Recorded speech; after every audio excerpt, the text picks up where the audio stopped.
बिस्मिल्लाहिर्रहमानिर्रहीम। अस्सलाम वालेकुम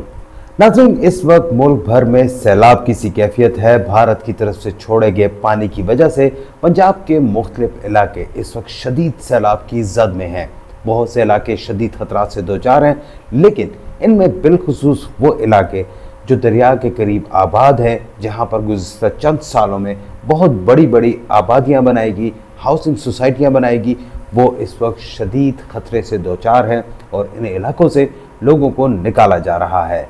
लेकिन ये हाउसिंग सोसाइटियाँ बनाने की इजाज़त किसने दी, किस तरह से ये सोसाइटियाँ बनी और इनकी वजह से अब शदीद जानी नुकसान का ख़तरा बदस्तूर मौजूद है। इस हवाले से आज के वीलॉग में हम तफसीली बातचीत करेंगे। लेकिन उससे पहले आपने अगर अब तक हमारे यूट्यूब चैनल को लाइक और सब्सक्राइब नहीं किया तो ज़रूर कीजिए, ताकि आपको हमारी तमाम वीडियोज़ बर वक्त मिल सकें। तो नाज़रीन, बात कर रहे हैं हम इस वक्त सैलाबी सूरत हाल की। जी हाँ, बिल्कुल मुल्क भर में इस वक्त शदीद सैलाबी सूरत हाल है। इससे पहले खैबर पख्तूनख्वा और गिलगित बल्तिस्तान में ऐसी सूरत हाल थी, लेकिन अब भारत में होने वाली शदीद बारिशों के बायस भारत के 4 डैमों के स्पिलवेज जो है वो खोले गए, जिसके बाद भारत ने बाज़ाब्ता तौर पर पाकिस्तान को आगाह किया और इस वक्त सतलज, चनाब और रावी में तीनों दरिया जो हैं वो इस वक्त शदीद सैलाबी रेले यहाँ से गुजर रहे हैं। बताया जा रहा है कि मुख्तलिफ मकामात पर तकरीबन 10 लाख क्यूसेक से भी ज़ायद पानी इस वक्त गुजर रहा है। खुदा से दुआ है कि जल्द अज जल्द ये पानी का रेला यहाँ से गुजर जाए, कोई नुकसान पहुँचाए बगैर गुजर जाए, और आगे जो वहाँ पर जब ये दरिया सिंध में शामिल होगा तो उसके बाद गुद्दू और सखर बैराज के ऊपर जो है वहाँ पर भी ये खैरियत से रहे और किसी भी किस्म का नुकसान ना हो। लेकिन इस वक्त पंजाब के बहुत से इलाके शदीद जो है वहाँ पर ख़तरात से दो चार हैं। इनमें लाहौर के करीब जो बताया जा रहा है कि जो दरियाए रावी, जिसके हवाले से मुख्तलिफ मनसूबे बनाए गए और साबिक़ वज़ीर-ए-आज़म इमरान खान ने वहाँ पर कहा कि जब ये तो गंदा नाला बनकर रह गया है और यहाँ पर इधर कुछ भी नहीं है, तो वहाँ पर एक बहुत बड़ी बड़ी हाउसिंग स्कीम्स बनाने का सोचा जा रहा था। बाकायदा तौर पर रावी अर्बन डेवलपमेंट के नाम से वहाँ पर इदारा बनाया गया, रोडा के नाम से, और वहाँ पे उसके लिए बहुत बड़ी बड़ी मनसूबाबंदी की जा रही थी। अलीम खान साहब जो हैं वहाँ पर इस वक्त वफाकी वज़ीर हैं, उनको वहाँ पर हाउसिंग सोसाइटी पार्क व्यू के नाम से बनाने की इजाज़त दी गई। वहाँ पर बहुत बड़ी तादाद में आबादी भी है, लेकिन अब उस सोशल मीडिया पर जो वहाँ पर आपके सामने वीडियोज़ आ रही हैं उसमें देखा जा रहा है कि वहाँ पर लोगों को निकलने का कहा जा रहा है। ऐसा ही हाल जो है वहाँ पर सिर्फ ये वहाँ पर ही लाहौर में नहीं देखा जा रहा, बल्कि बहुत से मुख्तलिफ इलाके जैसे शाहदरा में देखा जाए तो वहाँ से भी बड़ी तादाद में आबादियों को निकाला गया है। इसी तरह चनाब के जो मुख्तलिफ इलाके हैं जो गुजरांवाला के साथ लगते हैं, इसके अलावा गुजरात के कुछ इलाके हैं, जलालपुर जटा में बताया जा रहा है कि वहाँ पर पानी जो है वो काफ़ी देहात में पहुँचा। कोट मोमिन का जो इलाका है वहाँ पर उधर भी उस एरिया में भी पानी जो है वहाँ पर से गुजर रहा है। सियालकोट जो जहाँ पर से पानी बहुत ज़्यादा है, वहाँ पर बारिशें बहुत ज़्यादा हुई, तकरीबन कुछ 450 मिलीमीटर वहाँ पर बारिश हुई, जिसकी वजह से सियालकोट वैसे ही आधा डूबा हुआ था। ऊपर से जब ये पानी जो है वहाँ पर जब वहाँ पे आया तो उससे भी शदीद नुकसानात हुए। लेकिन बताया जा रहा है कि जो उसकी ज़्यादा एक बड़ी वजह वो ये है कि दरिया जो उसकी कुदरती गुज़रगाह है पानी की, वहाँ पर कब्ज़े किए गए। पिछले कई सालों से भारत ने जिस तरह से पानी रोका, मुख्तलिफ डैम्स वहाँ पे कंस्ट्रक्ट किए, तो वो उसके बाद वहाँ पे उन दरियाओं में पानी नहीं था, या था तो बहुत ही कम, बहुत मिनिमल सा पानी वहाँ पे आया करता था। लेकिन एक बात जो पानी के हवाले से कही जाती है कि जनाब, पानी अपना रास्ता जो है वो भूलता नहीं है, चाहे 100 साल के बाद भी आए तो वो अपने लिए रास्ता ख़ुद तलाश कर लेता है। ऐसा इस्लामाबाद में भी हुआ कि यहाँ पर मुख्तलिफ जो नाले थे, नदी नाले थे, जो कुदरती गुज़रगाहें थी, वहाँ पर उनको रोका गया, और जब जब उनको रोका गया उनके ऊपर जो है वहाँ पर कंस्ट्रक्शन की गई, उनके अतराफ़ में की गई, उसके रास्ते को तंग किया गया। दरिया के या नदी या नाले के आप रास्ते को तंग करते हैं और आप वहाँ पे अपने मकानात बना के बैठ जाते हैं, शॉपिंग प्लाजाज बना के बैठ जाते हैं, तो वो एक ना एक दिन लाजमी तौर पर तबाही लेकर आता है। ऐसा ही कुछ अब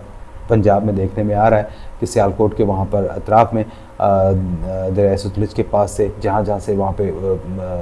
मुख्तलिफ वहाँ पे दरिया की गुज़रगाह थी, बताया जा रहा है कि मुख्तलिफ हाउसिंग सोसाइटीज़ या वहाँ पर मकानात जो थे वहाँ पर लोगों ने बनाए। लोग खूबसूरती पसंद करते हैं, दरिया के बिल्कुल पास रहना पसंद करते हैं, उसके करीब जाना पसंद करते हैं, पानी को देखना एक खुशकुन तासुर होता है। लेकिन उसमें आप दरिया के बिल्कुल करीब जाकर अपने घर नहीं बना सकते। अगर आप जीटी रोड पर सफ़र कर रहे हो तो जब आप दरिया चनाब के पास से गुजरते तो आप देखेंगे कि उसके पास भी जो दरिया के बिल्कुल किनारे के ऊपर बहुत बड़े बड़े, मेरा ख्याल है कोई 10-10, 15-15 मंजिला जो है बिल्डिंग्स जो है वो बनी हुई हैं, होटल्स बने हुए हैं, साथ साथ बिल्कुल उसके अम्यूज़मेंट पार्क बने हुए हैं, लोगों को वहाँ पे खेल रहे हैं, खाने चल रहे हैं, खाबे चल रहे हैं, हो सकता है वहाँ पे, लेकिन नहीं है। लेकिन अब जब पानी ज़्यादा आया है या रेला ज़्यादा बड़ा होगा तो ये इन सब चीज़ों को तबाह करता हुआ जाएगा। ये तमाम जो वहाँ पर चीज़ें मौजूद हैं इन सब का नुकसान होगा, क्योंकि आपने दरिया का रास्ता रोकने की कोशिश की है। जब जब आप दरिया का रास्ता रोकेंगे ये इसको तबाह कर देगा। अभी लाहौर में जो जिस तरह से बताया जा रहा है कि पार्क व्यू सोसाइटी जो है वहाँ पर उधर खासे ख़तरात हैं, शादरा में बहुत ज़्यादा ख़तरात हैं, तो अब उन तमाम इलाकों को खाली करवाया जा रहा है। भारत की तरफ से एक बहुत ही मस्बत कदम था सिंध-सास मुआहदा, अगरचे उनकी तरफ से एक तरफा तौर पर मुअत्तल है, लेकिन इसके बावजूद उन्होंने वहाँ पर पाकिस्तान के मई के बाद पहली बार बराह रास्त पाकिस्तान का कॉन्टैक्ट हुआ और उन्होंने 2 बार जो है वहाँ पर पानी छोड़ने से पहले और पानी छोड़ने के बाद जो था वो इत्तला पाकिस्तान को बर वक्त दे दी, जिसके बाद पाकिस्तान के बाद बहुत वक्त था कि वो इवैक्यूएशन जो है वो कम से कम कर सकते हैं। और बहुत सारे इलाकों में इवैक्यूएशन हुई, सियालकोट में वो हुई, नारोवाल में हुई। नारोवाल में जो करतारपुर का जो इलाका था वहाँ पे बताया जा रहा था कि उधर जो है बहुत ज़्यादा ख़तरात हुए हैं। इस वक्त भी वहाँ पर कोई 4 से 6 फुट पानी करतारपुर जो गुरुद्वारा है वहाँ पर भी खड़ा हुआ है, और इसके साथ वहाँ पे जो करीबी इलाके हैं वहाँ पे भी पानी इस वक्त बहुत ज़्यादा है। तो ये जो बात एक सबसे आसान सी बात है वो ये कि पानी अपना रास्ता कभी नहीं छोड़ता। वो चाहे 100 साल के बाद भी आए तो वो दोबारा अपना रास्ता खुद तलाश कर लेता है। तो उसके रास्ते में जो भी आबादियाँ आती हैं उन्हें तहस नहस कर दिया जाता है। यही हाल खैबर पख्तूनख्वा में भी हुआ था, जहाँ पर बिल्कुल दरियाओं के बिल्कुल करीब जाके उसके खूबसूरत नज़ारे के लिए, दरिया के खूबसूरत नज़ारे के लिए बिल्कुल दरियाओं के बैंक्स के ऊपर जो था वहाँ पे आबादी, वहाँ पे होटल्स बनाए गए, घर बनाए गए, लेकिन देखने में आया कि वो तमाम के तमाम घर और वो होटल्स वो बिल्कुल उसी दरिया का जो था वो हिस्सा बन के तमाम के तमाम दरिया बुर्द हो गए, तबाह हो गए, बर्बाद हो गए, जानी नुकसान हुआ, माली नुकसान हुआ। अब वज़ीर-ए-आज़म शहबाज शरीफ ने भी इस हवाले से कहा है कि हम इस हवाले से कोई पॉलिसी लेकर आ रहे हैं कि ऐसे दरियाओं पर कोई भी आबादी जो है वो कायम ना की जाए, लेकिन इसके लिए खासा वक्त लगेगा, इसके लिए बहुत सारी एफ़र्ट करनी होगी, क्योंकि सरकार के साथ ही मिलकर बहुत सारे इदारे, बहुत सारे लोग जो हैं वो उन ज़मीनों को बेच देते हैं। कुछ लोग अपनी ज़मीनों का दावा करते हैं जो बिल्कुल दरिया के करीब होती हैं, उनके ऊपर भी वो उसको शामलात में शामिल करके अपना वो कहते हैं कि जी ये हमारी ज़मीन है, और वो किसी न किसी जो वहाँ पे इन्वेस्टर्स होते हैं उनको वो बेच देते हैं। और उसके बाद जब वो नुकसानात होते हैं तो वो भी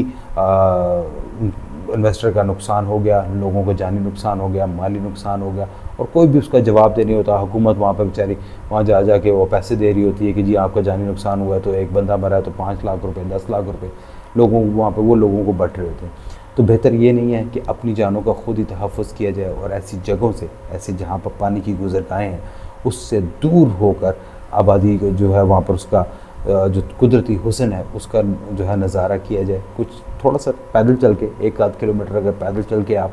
चले जाते हैं दरिया तक तो कोई मसला नहीं, मेरा ख्याल जाना चाहिए। लेकिन जब आप दरिया के ऊपर जाके बिल्कुल उसके किनारे पर जाके आबादी बनाएंगे, घर बनाएंगे, होटल बनाएंगे या कुछ भी आप डेवलप करेंगे, वो एक ना एक दिन तबाह लाजमी होगा।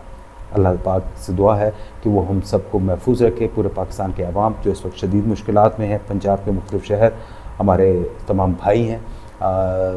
इन सब के लिए हम दुआगो हैं कि ये वहाँ पर मुकम्मल तौर पर महफूज रहें। लेकिन इसके लिए बेहतर ये है कि आइंदा जब भी आप ऐसे इलाकों में रहना चाह रहे हो तो दरिया से अपना फासला कम से कम 1 से 1.5 किलोमीटर दूर रखें, ताकि आप इस पानी से महफूज रह सकें। हमारे साथ रहने का बहुत शुक्रिया।